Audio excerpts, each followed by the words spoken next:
What's up, guys? Welcome back to episode number 22 of Rip City Rundown. First episode in almost a month and a half where we're going to have our full panel. We bring back co-host West. West, how you doing? Hello, I'm doing well. And we bring in guest speaker who has been on a podcast before, Cody Peterson. Yes, hello. Great to be here. I remember last podcast I was in was July when Chauncey Phillips was our coach. Yes, announced. And the great thing is you are from Portland, so yes, you're kind of more around the team. That is true. So some things we'll be talking about today is the Larry Nance trade that went through the other day, some schedule talk, and then just anything else we come up with as we're talking. So start off with the Larry Nance trade.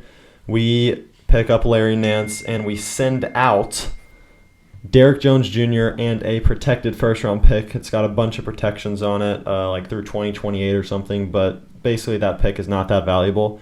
But we bring in a big man that could shore up our big man rotation. West, how you feeling about it? To be honest, when I first heard it, I was not a huge fan. Larry Nance Jr. is a good player. I really think he is, but like the goal is to win championships here. And like Cody, you and I were talking about this. Is like this move doesn't move the needle. You know what I mean? Like Larry Nance, like his stats. I mean, you have his stats, right? Yeah, so last year, obviously, he was a Cavalier, was on the Lakers a couple years ago. We got 9.3 points, 47% field goal, 36 threes, so not awful, but 61 free throw, which isn't good. But he's a bigger build than Derrick Jones Jr., 6'7", 230 pounds, so definitely a bigger build than Derrick Jones Jr. I think the thing that he brings a lot similar to Derrick Jones Jr. is he's really good on the defensive side. I think he through the beginning or through the middle parts of the year, he was like top 5 in defensive player of the year voting because he averaged like 2 steals a game at the beginning of the year. But I mean, honestly, I don't really know anything about him like specifically other than just the base stats, and he can jump and dunk. I forgot to say that. 2 steals and half a block a game. Yeah, honestly, I think he's like just Derrick Jones Jr., but a little bit bigger and can shoot a little better. So I do think it's an upgrade if you're comparing like players. Definitely not in it for the long run. Exactly, and I'm not a huge fan of what we gave up. A lot of people are looking for the star to trade for, but an offseason of Larry Nance Jr., Tony Snell, Ben McLemore, Cody Zeller, not exactly huge acquisitions here. Like you go out in 5 to Denver, what's the goal? Go out to 7 against Denver.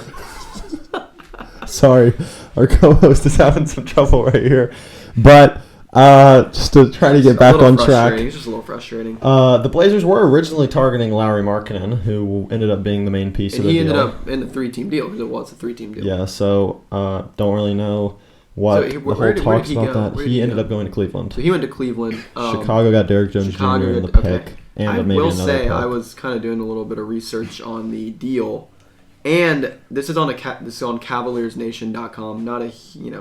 Not sure about sources and everything, but it does say that the rival GM says that Kevin Love wishes it had been him and not Larry Nance Jr. who got traded to Portland. Now we all know that Kevin Love went to Lake Oswego High School.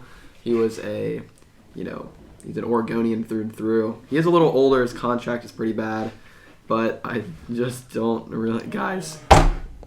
We're having some trouble focusing right now, but Kevin Love news did come out about him recently that he doesn't want to get bought out. He'd rather just get traded, probably because he knows that if he gets bought out, he's losing that contract. But I know the Blazers have been interested in him over just the past couple of years. So, but anyway, I just want to throw that out. Not a huge deal, but Kevin Love, and he's been connected to Portland. So overall, overall, how are we feeling about this trade? Just overall for our next season, does it help us or does it hurt us? If I had to put it on the trade gauge, I'd give it a the trade gauge, like 100%. Like, oh my gosh, we just traded for Damian Lillard and gave up nothing, and a 0% is we just signed Cody Zeller. Oh wait, no, I'm just kidding. I'm probably putting it at like honestly, like maybe 60%. I think it improves the team, but it's not a needle mover. Like you're still gonna lose to the Utahs of the world in the playoffs. I'm pretty sure. But it helps the team. Is that what we want? And yes, it helps the team. It helps the team. I agree. Again, I'm not in love giving up picks because you're kind of just you're mortgaging your future. Like when Dame retires, we're kind of screwed. It's fine. GG's, man. Just over this past offseason, just kind of just know that the Blazers probably aren't going to win a championship with Dame. So just And if they do, it's going to be like how Dirk won it with Dallas. Yeah. But gonna be when Dame is not having to drop 55 I'm in Game 5. kind of glad we didn't trade everybody because actually, I mean, I don't know. I just want to win, Well, and I there's just don't like the think we'll ever emotional win. connection to the team. You don't want people to get traded. Obviously, like you were talking about this, like Derrick Jones Jr. just gets completely benched by Stotts in the playoffs. Like, we're not hugely attached to Derrick Jones Jr. as a player. He did well here, but what else we got on the schedule? Well, We can talk some. what else we got on the schedule? Yeah, NBA speaking of the schedule. Talk about schedule, the we can schedule. talk about the schedule. Yeah, so the Blazers' schedule came out along with all the other NBA stuff. Obviously, no big time. I mean, we've got our national TV games. I think we've got like 10 or something, which The is first one is against Memphis. around the middle of the NBA. Like, you've got some teams like Sacramento that literally don't have a national televised game all year.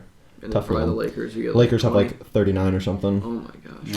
Yeah. Okay, maybe not that much, but they have I'm a just lot. looking at the schedule. I'm just looking at. I our know we have a national- really hard start to the schedule. We got 2 national televised games against Golden State. We got 2 against Denver. No, 1 against Denver. I think we got 2 against Phoenix. Yeah, 2 against Phoenix. I see 1 against Utah. We have an NBA 2 TV against game Denver, against the like Lakers. you said. NBA TV games. I'd rather watch. It's the worst. I'd rather watch the local Yeah, broadcast. I mean, we do have Kevin Caballero coming back. That is was true. officially confirmed That's like awesome. a week ago. Better than Jordan Kerry Kent, Trent even though we Jr. didn't cookies, mind Jordan cookies. Kent. But I think we have like hardest first 20 games of the season, which is Yeah, I'm just looking at it. I don't mean, mind it. I'd rather first, the easy we get- schedule be at the end. Yeah, but I mean, I just look at the end of the schedule at starting Charlotte on if you look at the end of Halloween, I might need to go to that game. at the end of the schedule following at Brooklyn, March 18th. We go Indiana, Detroit, San Antonio, Houston, OKC, New Orleans, San Antonio, OKC, New Orleans, Dallas, Utah. That's a pretty favorable end to the crazy year. thing is that like every Western Conference team is good enough to beat us, but we're good enough to We That's like the to thing think with we the are NBA good is enough. like other than maybe like Detroit. Well, now they have Cade Cunningham. We're not sure, but Detroit, Chicago, Sacramento, or like there's like 5 teams in the league where if you play them, you're like, all right, we're probably gonna win. But if you're playing the Pelicans, in theory they're not good, but they're still good. You know what I mean? They're not just an Understand, automatic yes. win. Like on the schedule, 23rd ranked team in the league. That's a win. That makes it an easy schedule. But last time we played the Pelicans, Dame had to go off in the 4th. Obviously, our defense was atrocious last year. Adding Larry Nance, how much you think that helps? Honestly, I think it. And Chauncey Billups, just the new. No, I think I Chauncey think Billups the defense will- will be improved for sure. I'm thinking it's Sure, going to be like sure. middle of the pack. Maybe like I'm thinking like 18th. I think we'll be 18th in defense. Yeah, I could see the 18th. I know Chauncey said like if you don't play defense, you won't play. But I have a hard time believing that he'll. I think it's just like giving effort. Like, and CJ can give effort, but he's still like when he's trying. And we gotta think he was like injured last year. He wasn't 100%. So Who? CJ McCollum. Yeah, So yeah. rerunning him and Dame. I mean, you can't just say, oh, they're gonna suck again It's because just a 3-guard lineup is just But what. we've seen the what's but? statistics. What is We've seen the count? statistics. Oh, are you talking about the offensive rating? Over the and defensive rating was Oh. number 1 over the final 26 Well, games. We if had you the had number to- 1 defensive rating and offensive rating among starting 5 Yeah, in the well, NBA. if you had to make Which the is 2 crazy to think biggest about. questions for the Blazers this year is going to be, can the bench produce and can Nurkic not foul out? Yeah, that was the reason we That was lost the the reason why series. we lost the series. Not blaming Nurk. A lot No, of them no, were no. ticky-tacky, but like, yeah. I mean, but I think Nurk can also improve on his decision making when it comes to fouls. Because when Nurk goes off the court, you have Ron Dallas Jefferson playing small ball 5, and we all know his plus minus in the Denver series. But like, you look at the statistics, and it's just insane to think Negative about it. Like, we had 80,000. a plus 21 net rating versus Denver with our starting lineup, and just for the viewers who may not know Like- net rating, you want to explain that? I'm assuming it's just.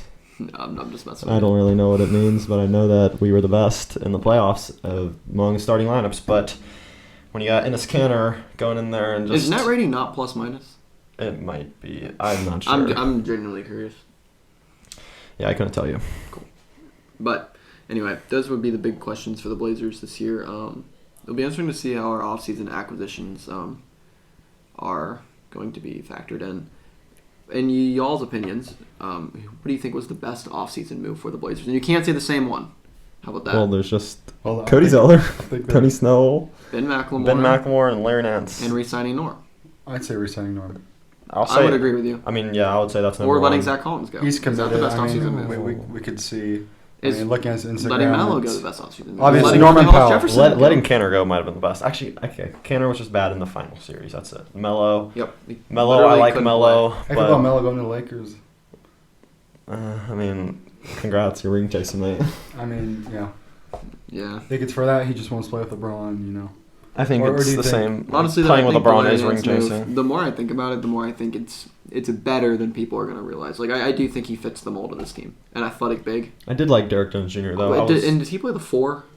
He can play 4. Is he I think he starting just at the plays 4? the 4. No. Is he going to start at the 4? No, our starting And the lineup set in three-guard stone. lineup. It has to be. What, it'll be Larry Nance off the bench, Anthony off the bench, probably Ben McLemore. Okay, I think shooting off okay. the bench, Zeller as the back. I mean, The look, thing is, like, it's depth. It's just like not you when you think of Tony Snell, Ben McLemore, Cody Zeller, you're not like, oh my gosh, that is a insane deep bench. Right? No. the way we'll be good next year is if we can do something like the other teams do. Like you look at Exactly. none of our middle draft picks that we take, like our late round picks, ever pan out and be Fast stars. Like we Good need a Jr. Nasir Little to make a crazy jump. Yeah, we need that's a pretty Anthony good. Simons to make a crazy jump. Like you look at Giannis was a late lottery pick and he's amazing. You look at like Jokic, second round pick, Draymond Green, second round pick. Like even like I think what's his name? Our second round pick we got Greg Brown. Yeah. I think You see his dunk in he's a summer really league? he went between the legs. Like he's a really solid project player. Okay, But then again, it's a project player. I have a question. Who do y'all think will have not necessarily be the most improved player, but who's gonna have the most improved season for the Blazers? It's a tough one. You can go first. It can be Dame. Do you think Dame's gonna average 50? The thing about Dame is he's already so good. Just how much better can he get? He has been getting better every year. He was better last year than 2020. That is Facts. true. He's better than Culminated 2020 in that game than 5. 2019. So sad. I'll say Nurkic. I think Nurkic had a down year last year. If he can get back to what he was right after we traded for him, If or he the can stay season healthy. the season before he hurt his leg, or the season he did hurt his leg when he was averaging like 16 and 11, and people were like, "Is Nurkic a top 5 borderline center?" No one's even thinking about that anymore. No one even maybe thinking he's top 10 because he just didn't have the strongest year. I think he did play well in the playoffs, other than the fouling. I mean, it proves the defensive The rating and fouling. stuff, but I think he will have the biggest jump, and also like Nasir Little. I could see him making a big jump to being a key rotational piece. Yeah, I hope Nasir Little makes a jump. What do you think about Simons? You think? I think I was gonna say Simons most likely. Hang on, got a cough. You're good. Simons. I mean, yeah, he's just a catch and shoot player. He Mhm. can. I mean, he won the dunk contest. Not that he dunks, but like he can just do so much on the floor. He's got to improve defensively. But I think Simons can be a lights out shooter for us. Can make those open shots when Dame drives and has to kick out to him. If he can just hit those shots and do it under pressure, he kind of did not in the playoffs, but Yeah. I think he could have the biggest jump and improvement for our team this year. Yeah, I agree. For me, I'll probably go Simons too, only because like in terms of upside, I think he has the highest upside. I think he's like improved every year, and I'm hoping like the Blazers have needed like a real like solid backup guard play for a while. Like we're gonna ride the 3-guard lineup really hard, but if Simons can be that 4th guard that gives us some solid value and good minutes, I think that'd be huge for the team. You want to know what I forget about? I forget about we still like have one more open slot, and we still have that mid-level exception, which is like $6 million or $5.5 million. So we can still go out and get like one of the better free agents remaining. And I know like Paul Millsap's still out there, and I know like the Larry Nance Jr. trade kind of people say it shored up the big man unit, but like we still have that money. So what are we using it on? Like where's our biggest need? Mid-level exceptions in MLE. Yeah. So I'm thinking that's why it's probably a little under $10 million we have. It's one of like the smaller It's like ones. the Let's $7 million see. one. Because you have the full MLE, you have like the smaller MLE, and you have the BAE, which is the biannual. And I think we use that on, oh my gosh, maybe can't. I don't remember, to be honest. Salary cap rules and procedures can be a little tedious sometimes. I know it's not a $10 million one. Okay. It's Point gotta is be that we more, still have a little bit of money to play with, as crazy as that sounds. I don't know. It's kind of, if you really think about it, like obviously the starting 5 is set in stone. Those are the 5. And you have Simons, you have Nasir Little, Larry Nance Jr., Cody Zeller, Ben McLemore, Tony Snell, CJ Ellaby. That's 12. Who am I forgetting?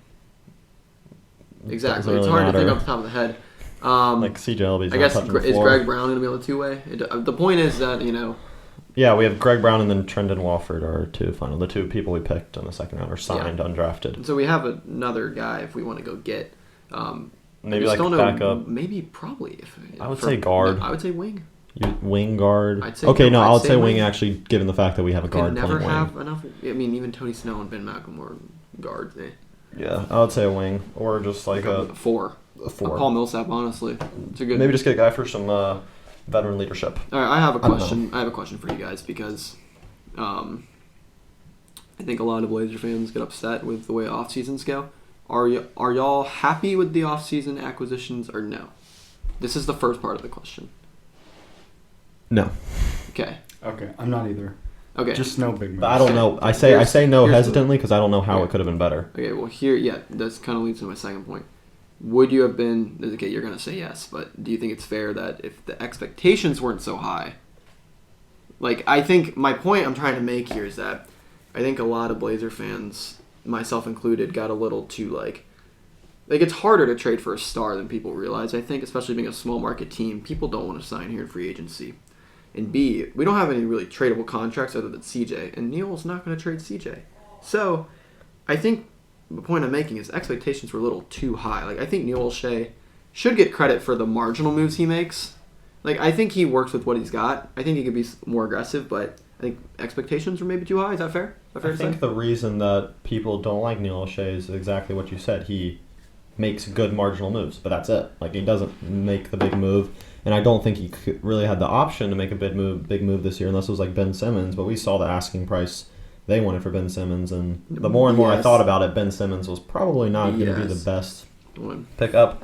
But Yeah, I agree. I think the bringing back Norm was expectations- huge. Yeah, the expectations were a little high. Yeah, it's hard to just trade for a star like you said, Ben Simmons. But yeah, that's what I think. Yeah. I don't necessarily think that, like, it was a terrible offseason, but I think it obviously could have been better. But, also, the jury's out. It depends on how the team plays. We can't really make a final call until the team I mean, plays we made games. it to the Western Conference Finals 2 years years ago. ago. So it's like With Nurk hurt. it's possible. It really is. It just, you need depth, though, and I don't know if we have the depth. We might. I think we have better depth than last year. Honestly, if I had to guess, I think that was Neal O'Shea's biggest Last thing. question. Are the Blazers, do you think, are they going to be better this year than last year? Comparing to last year, are they What better were or they, a worse? 6th seed last year? 6th seed, first round exit. I think we'll be right there. We'll be having a solid Yeah, first round I matchup, mean- and if we get out of the first round, it'll be a successful season, I think. In theory, the teams that are better than us. Utah, Denver, Utah, Lakers, the LA Denver. teams. Clippers might not be. I They're not don't going to have know Kawhi Clippers. for most of the year. True. Phoenix Phoenix, probably be Utah, ahead of us. Denver, the Lakers. After that, I think that's a I tier. think we're on the same tier as Dallas. like Dallas and Us. I don't even know who else. Clippers will I would still say probably the be on our Clippers, tier. The Warriors. They're Oh, gonna play Warriors back. might be in Forgot about the them top tier completely. again. The West is just so hard. It's unfortunate. I could see us we might slip into a play-in But also- game, sadly. I could see Utah, Phoenix, or the Lakers is that's gonna be just an interesting to watch, the whole experiment there with Westbrook and Carmelo and LeBron and AD. But I could see one of those three teams kind of stumbling out of the gate, if you will. Like maybe Utah's let down, or Phoenix does. I don't know. Phoenix is weird to me, but we shall see. But the Blazers are a playoff team, as long as we have Damian Lillard. Yeah, Yes, we are. maybe We're- not. Maybe a 7 seed in a play-in, but And the more we'll be in experience the you playoff get- series. The more experience you get, the better you get. This will be Dame's what? 8 playoffs? 8th? Probably it's gonna be 8. Well, I think He's they made it 7 every in a year row. since the first year he made the playoffs was his 2013, buzzer 2014. beater. Yeah, so So ever every year since then he's made So I it. think we're coming on year 9. I think Yeah, we're we have 8 the in a row. longest playoff streak in NBA. So we got to keep now. it going. All right, the final thing I'm going to say or have is a little thing I found some hot takes about the Blazers. Some of these are really bad, but I'm just still going to say them. Some of them are good. And you just tell me if it's something that you think will happen or you think it's true or not. So the first one I see is there was enough dirt to fire Terry Stotts 4+ years ago. And since since they never did it, the organization is suffering because of it. And who tweeted that? Sorry. This is just hot takes that this page posted, I see, and it's just of people that commented, just On random Instagram? people. Yeah. All right. Well, Basically, do you think Terry Stotts should have been fired earlier? I think you could have made a case for it after the Pelican series for sure. But I also think, I think part of it, if you're gonna put blame somewhere, I think part of it has to go on maybe Dame because he advocated for Terry to stay. If you're looking at it like that, I didn't have a problem with Terry staying after the Pelican series. I mean, we went to the Western Conference Finals the next year. But I think if you had fired him after the Pelican series, I wouldn't have been mad. Yeah, and then ever since the Pelican series, you couldn't have fired him after the Western Conference Finals. And then what are you supposed to do really if do it you're after the the 8th seed in bubble. the bubble? So, I mean, yeah. If anything, it would have been after the Pelican series, but I don't think that we're suffering because of it. No, I think what we're suffering is what we suffered is from giving out contracts in 2016. Yep, I agree. I think now is the appropriate time, and that earlier would have been unnecessary. I also think Chauncey is the man for the job. It's a hot take. I know. A lot of people are more concerned with I like Chauncey. off-the-court issues, which is fine, and they're very warranted to question, but it shouldn't make or break a head coach. All right, the next one is, and there's two that go along with this, asked Boo the assists, and I'll give you the why, because this person said the why. Damian Lillard will average 9+ assists in Chauncey's system, and it says Damian Lillard's career high is 8 assists, and Chauncey plans to focus on moving the ball more, which will lead to at least a new career high in assists per game. Wait. And the same thing goes for Nurkic. Will You're Nurkic talking average about 5? over the course of the season. Yeah, will he average 9 assists a game, and will Nurkic average 5 assists a game? I think Nurkic does. I think Dame... Nurkic averaged 4 last year in a career high. I don't think Dame... I think Dame stays in the 8s. Only because Nurk... I think this team's at its best when Nurk is, playing at the high post and when his passing is effective. It's good to hear that he wants to try this new play style. I don't know if we'll get 9, but we'll probably get more, or at least 8. So Yeah. But just know that the offense should look a little better next year with less ISO, hopefully. Yeah, and sometimes I guess the analogy I'll give is in soccer. When I watch soccer, teams that are worse talent-wise have a strategy. They bunker in, they play a lot of defense the whole time, and they try to nick a goal or something. And in basketball, when your team is not as talented as Phoenix or Utah or the Lakers, so you're gonna resort to giving the ball to your best player. So I think ISO ball was kind of what we needed to do. I think that to give us the best chance. I mean, it was ISO ball in Game 5, and I was totally fine with it. I mean, he had 55. yeah, true. The next one is, and I think there's 3. There's a lot of these actually. Some of these are really bad though. The next one is Anthony Simons will become a Zach LaVine type player. Both players possess elite athleticism and a great 3-point shot. Yes. With added strength and more confidence going to the rim, this could very well happen. I think it very well It's a could. good comp. I think it's a good comp, athletically, but I think if that's going to happen, he's got to be traded to a lottery team. I don't think he's going to do it behind Dame and Yeah, he's not going to do it with the Blazers. Surrounding with that lineup, no way. But I do hope that happens. If they trade him to the Magic for Aaron Gordon. Oh wait, he's not in Denver. What's a funny stat? I don't know why I'm talking about this, but it's Aaron Gordon. Aaron Gordon, his 3-point percentage in the playoff series against us was 37%, maybe even 40%. It was 40s. 40% against Phoenix in the second round, 0%. Yeah. Unfortunate. Next one is Nasir Little doesn't make the jump that everyone expects. And I don't know what the expected jump is, so this is kind of a hard that's one. a very weird dumb question. one. Very general We question. can move on with it. Let's just move on. Yeah, move on from that one. Norman Powell will average 25 points a game, leading to a CJ trade. I hope. That's a little too much points. But basically, in a better way, Norman Powell plays well enough to trade CJ, say, at the deadline. Yeah, I don't think he'll average 25. I don't see I don't where think he's there's going to get not that even many CJ shots. averages 25. He's not getting that many shots. And the next one has to do with CJ, and CJ plays like his start to last season and earns an all-star spot. I really hope so. I really hope so. I think and so. I actually think think so. this could happen. I really think do. so because I really hope so because he got a lot of hate at the end of that series. Yeah, I think he's hungry. I think CJ's hungry for sure. I would love for him to get an all-star appearance. He deserves it. He was looking so good, and then just one little ankle injury, and that's Mm-hmm. even when you come back, you're still not 100%, and we saw And that. then Nurk. We saw that in the series, and of course that injury. Anything else? The last one, this one's dumb. Every small forward on the Blazers is trash. Yeah, I think we'll end it there. Yeah, relative to Western Conference opponents. Anything else we got? I think that's. Those are just a couple. Don't think so. Honestly, follower takes. If you're watching the podcast, if you're not watching. If you're listening to the podcast, excuse me. If you're listening, that was dumb. If you're listening to the podcast, comment or wherever you see this, just let us know somehow what you think of the Larry Nance Jr. trade. My hunch is that it's going to be mixed reviews, so yeah, I want to hear y'all's opinion on that one.